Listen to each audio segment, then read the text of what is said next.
So this is the third part of a video here. We removed some moldings off a truck, and then that was in the first part. The second part, we're removing the adhesive and whatnot. And so now the next part is we're just gonna use a random orbital buffer by the name of Rupes, and this model is a 15. These are super awesome machines. They're probably, in my opinion, the best tools made on the detailing market. This particular one's a 15mm orbit. They call it a Bigfoot, made by Rupes, R-U-P-E-S, not to be confused with Rupes or Rupes, but the proper terminology or pronouncing of the company is Rupes. So here we go. We're gonna just kind of blend this area in. This is a 2007 truck, so the area that the molding was covered was a little brighter than the existing area, so we cleaned it with a glass cleaner as well as an adhesive remover. So then we're gonna basically come back over it. I'm gonna kind of shoe shine it, is what they call it. First thing you want to do if you have a used pad and not a brand new one, and even if you had a new one, it's never a bad idea to blow it off. Make sure you don't have anything on your pad that's gonna damage the clear coat. So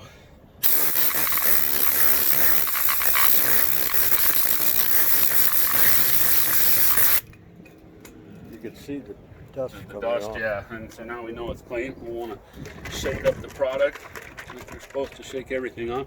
This is Rupes' yellow pad with their yellow polish, which is a fine polish. They have 4 different polishes: blue, yellow, blue, green, yellow, and white. So starting from coarse to ultra fine. You want to just put a couple dots on there, a couple good-sized P dots, and that'll prime the pad. And what they tell you in class is to set it to a number 2 setting. And then you want to set it in one area, and you want to just basically it's called priming the pad, and just let it sit there for, they say, roughly 15 seconds. I kind of like to move around and spread the polish in. You're basically wanting to season the pad or saturate the foam pad, heat it up with polish. So I kind of like to move it around a little bit, but then hold it in one spot on the number 2 setting.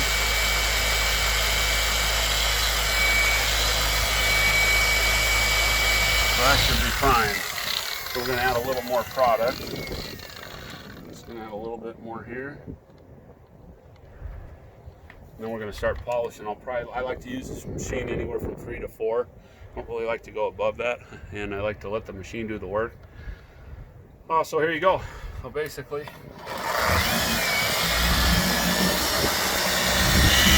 it up to 3.5, and I'm going to go over the area where the molding used to be, which is right here, and I'm going to kind of keep the machine flat, and I'm going to polish it nice and slow.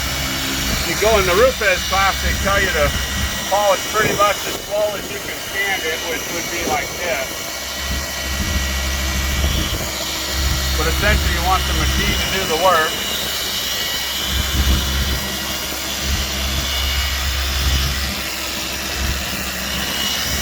And then I'm going to kind of blend it in a little bit. Let the machine do the work. I'm not putting too much pressure.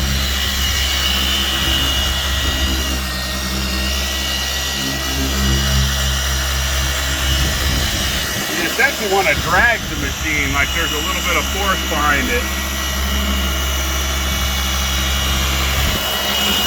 If you look on the backing plate, which is here, you can see the black lines. I actually have put those lines on there with the Sharpie that essentially lets me know that the pad's spinning, which means it's actually correcting paint. I'm going to put a little bit more, it's a little drier than I like it to be, so I'm just going to put a couple more dots on there.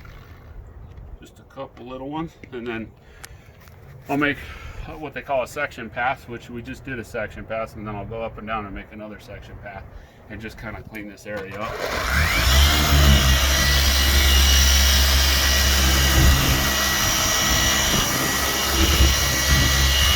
Keeping the machine level, holding pressure, holding the machine to the panel, but letting the polisher do the work.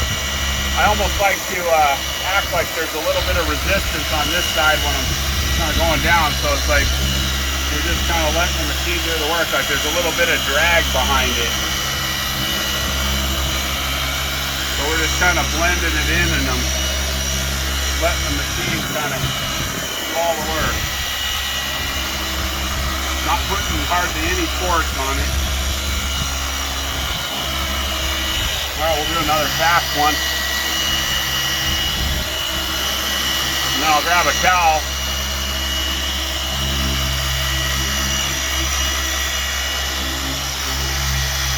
In a little area, there's a rub mark. I'm just going to go over that a little bit.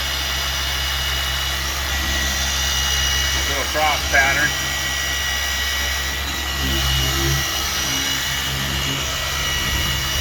These are awesome machines. If you don't have one, go buy one.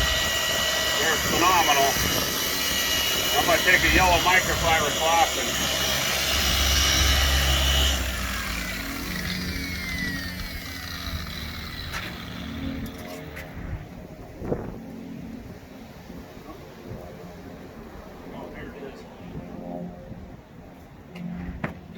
don't want to do that. You want to start with a nice clean cloth, but check it, make sure it's nice and clean, and just lightly kind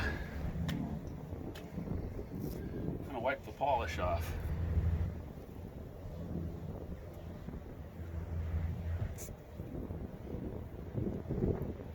So for the truck being 14 years old, the indentation of the moldings are gone pretty much. Let me get a close Check it up. out. Zoom in on it. So that's basically. I'm going to try and get the reflection of your tools on the. Oh, okay.